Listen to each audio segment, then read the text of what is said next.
Hey there, welcome back to our Harkla YouTube channel. We are so happy to have you here again. I'm Rachel. And I'm Jessica, and we're the Certified Occupational Therapy Assistants with Harkla. And today we're going to talk about biting and give you 5 tips that you can do if your child bites people, themselves, or really anything. So as with everything that we talk about here on our YouTube channel, our podcasts, our courses, the goal is really to find out the underlying why. Why is your child biting? What is it, a sensory challenge? Is it an emotional challenge? Let's break down some reasons as to why they might be biting. One reason that your child might be biting is out of anger or frustration. And we often see this in moments of transitions, or if the child is upset for some reason, they might bite themselves, they might bite something nearby like the couch, or they might bite you if you are next to them. They're angry, they're upset, their body's going into fight or flight, and this causes kind of that like visceral reaction, and they just bite down. And we also often see this in children who don't have verbal communication, either because they are too young to have the words yet, or because they communicate in other ways and they don't have the words to tell you, I'm really mad right now. So instead, they use their body to show you that they're angry. Another reason could be self-regulation through sensory strategies. So we all know that proprioceptive input is very calming and organizing to the nervous system. And you do have receptors in your jaw and in your teeth. And when you are getting that compression, whether you're biting, whether you're pushing, you get calming proprioceptive input, which is organizing to the nervous system. So some kiddos can be biting things, biting you, biting themselves, biting objects in order to get that intense proprioceptive feedback. It's similar to like grinding your teeth. Same type of thing. You get that deep input that's organizing and it feels good. And so sometimes kids are biting in order to get that need met. Or like chewing on non-edible things. Exactly. Like their shirt or their pencils. For sure. And then another reason your child might be biting would be attention seeking. So if your child does bite you one time and you have a big reaction to it, they're gonna look at you and be like, oh, Mom just had a really big reaction when I did that. I'm going to do it again and see if she reacts the same way. So oftentimes kids will keep doing that same biting behavior because they get a big reaction every time, and they might think it's funny, or they might be like, oh, wow, I caused that reaction. Look what I can do. I can have an effect on Mom or Dad or whoever it was. And it's like just a cycle of them exerting almost this power over other people to have other people have a reaction. One last thing I want to mention kind of in that same area is in toddlerhood, you know, for our younger kiddos, my kiddos' ages, and you know, maybe you have kiddos who are the same age, it is generally a common phase for them to go through and kind of like a cause and effect. Like, oh, if I bite Mom or Dad, or if I bite Grandma or Grandpa and I get a reaction, I get that feedback. And it's often just an exploratory phase, so that's something to keep in mind as well. And we'll talk about strategies and what you can do here in a little bit, but just throwing that out there. Now, if you are a parent or a caregiver of a child, if you're a therapist, a teacher, whoever you are, if you have a child or you work with children who are biting themselves, biting other people, or biting non-edibles, these next 5 tips that we're going to give you can apply to all of these situations. First, we always want to find that underlying cause, but then try some of these strategies. The key is really going to be to keep a calm demeanor around the child when they bite, stay neutral, more positive versus negative, because what we've seen is that positive rewards, positive behaviors, or positive reactions are in the end more effective than the negative consequences that sometimes occur. So trying to provide as much positive interaction with the child as possible. We know how challenging it is to remain calm after you've just been bitten by a child. And we've been there, we've lost our cool, like we're not saying we're perfect at this in any regard, but it is important to be aware of it, be aware of like what it does to our own well-being and how we respond. So we're just trying to bring awareness to our states and, you know, just take a deep breath before we respond. The first thing that we are going to try in an instance of biting is replacing that item or person that the child is biting with something that's a little bit more expected or appropriate to bite. So some of our favorite things are vibration, using for a younger kiddo, a bite and vibrate teether. So when they bite it, it vibrates and they get that input. Or just simply a chewy, something that is safe for them to bite on.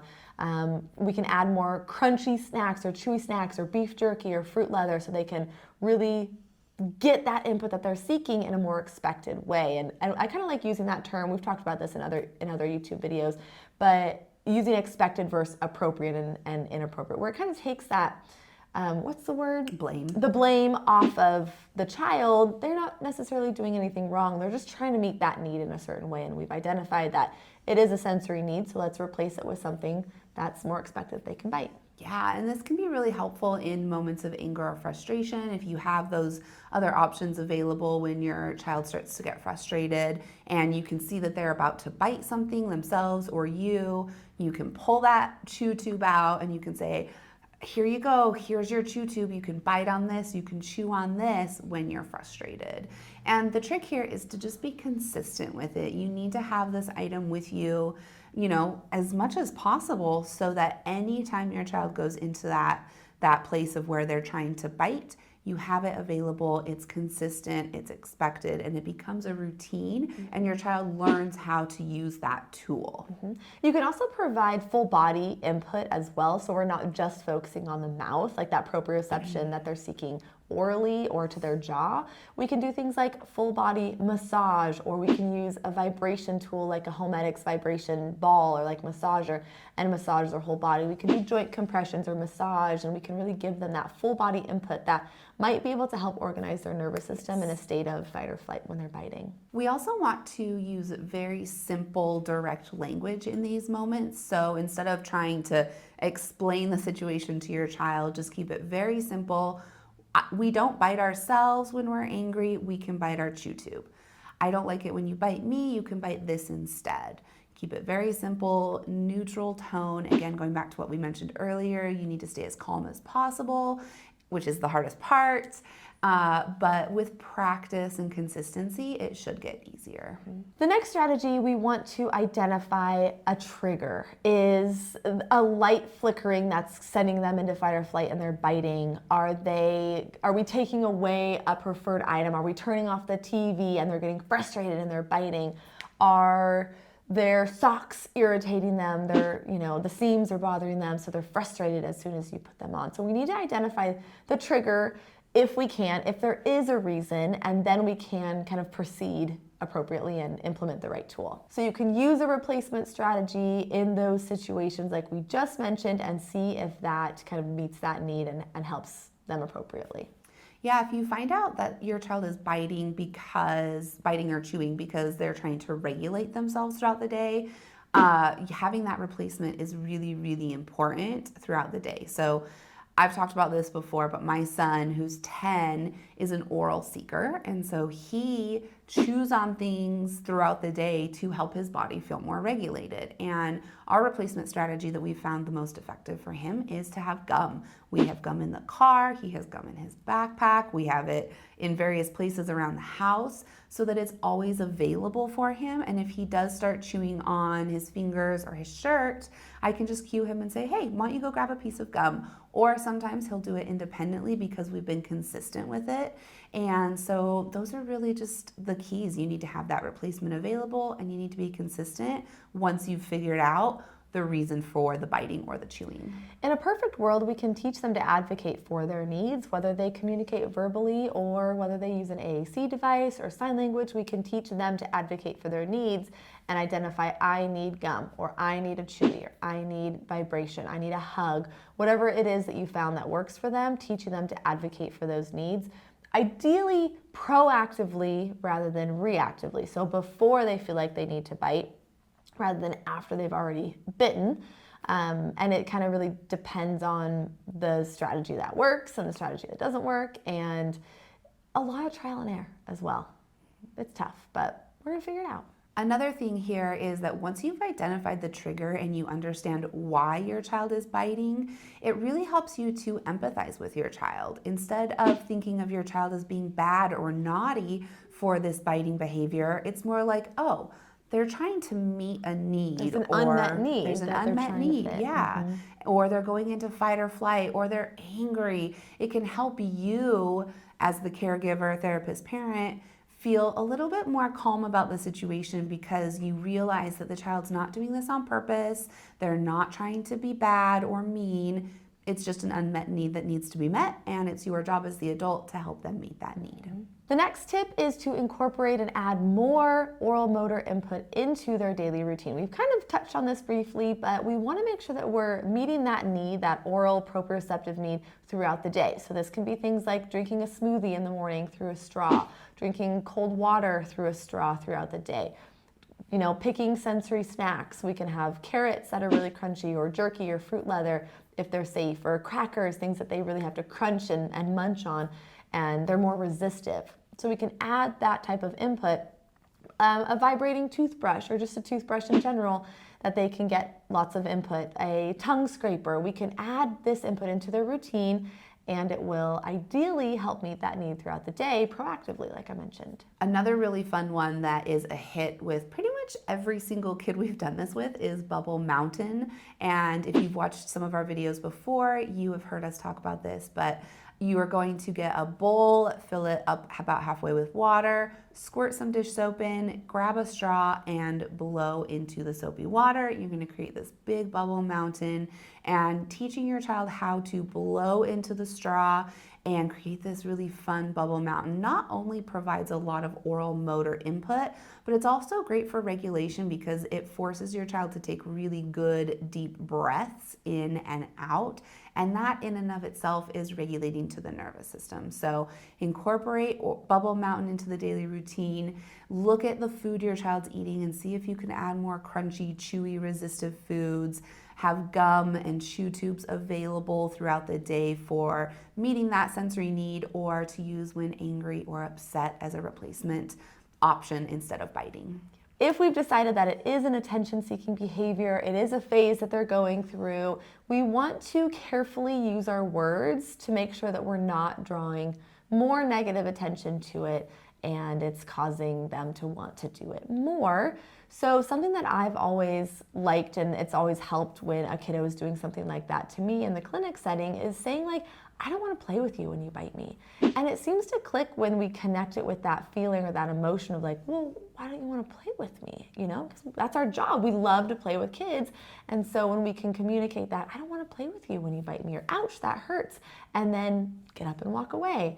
And just don't draw that attention to it. So we have to be careful that we're not, you know, just we're avoiding the communication aspect. We want to make sure that we're communicating that it's not okay to bite and we don't like it, but also we don't want to have a big reaction and scream and yell and push them off of us and draw more attention to it. So we have to be careful, but we also want to be firm and kind. Yeah, it could be something as simple as, I don't like it when you bite me. You know, if you're holding your child, I don't like it when you bite me, and maybe you set them down instead. But then you also want to make sure that you're engaging with them in a positive, playful way as well, and providing a lot of positive feedback when they're not engaging in the biting behavior. And you can even tell them, I really liked it that you didn't try to bite me when we were playing that game. That was really helpful for me to feel safe while I was playing with you, and you can communicate that to them. I was also thinking for some of our kiddos who don't communicate verbally, maybe they use an AAC device. You can use that AAC device when the child is biting you or themselves to help them communicate a need, whatever their unmet need is. And you can use the emotions section and, see if they can tell you, or you can help them identify how they're feeling. Maybe they're mad, maybe they are sad, maybe they're hungry or thirsty. And you can use that AAC device to identify that feeling and then find the replacement. And so just however your child communicates, find the best way to do it in that neutral way, and just say, we don't bite. Simply. I don't like it. Less is more. Let's find something else. The The last tip we're going to share with you today is to create a social story. We've talked about social stories before. We do have a free template that we will link in the description below for you to download and print and create your own. But really, a social story is just walking your child through a little story that you've created, a visual story that you've created that tells them what behavior they're doing, what we can do instead, connect it to a feeling, and you're practicing going through that story so that way they know what's expected, what they can and can't do, focusing on what they can do in the story. So an example would be when I feel like I need to bite someone or when I need to bite myself, I can ask for chewing gum instead, and then I will feel happy and more calm and be able to focus after I've had my chewing gum.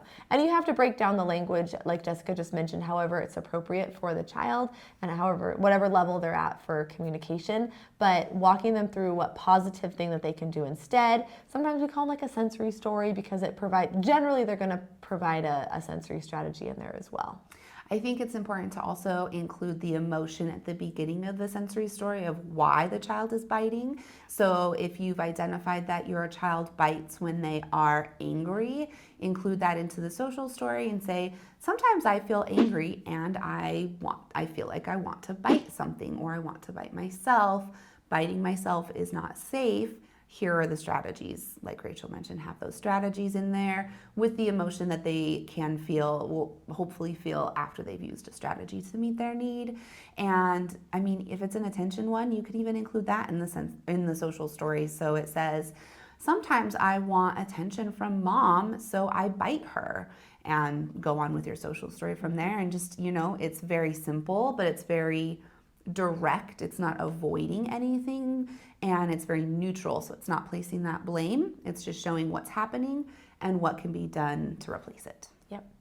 That is all we have for you today, but we do want to put a quick disclaimer out there that if you are concerned with your child's sensory needs or developmental needs, we do highly recommend getting an in-person occupational therapy evaluation. When in doubt, rule it out. It's definitely not going to hurt.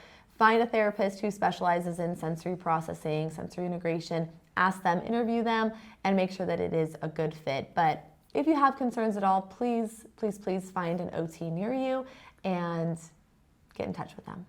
We'd love to hear what you thought about today's video, if it was helpful, if you have other ideas that we could include, leave us a comment below. Make sure you click the like button and subscribe to our YouTube channel so you never miss a new video. We do have a podcast called All Things Sensory where we talk about all things sensory and more.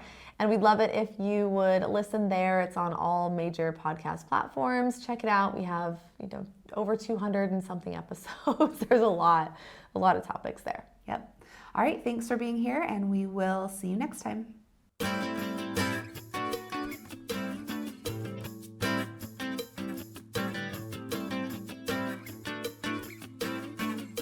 Unique New York. Oh, is that what it is? Unique New York. Okay, I think I'm good for that. You don't want to say it? I think I'm okay. Say it.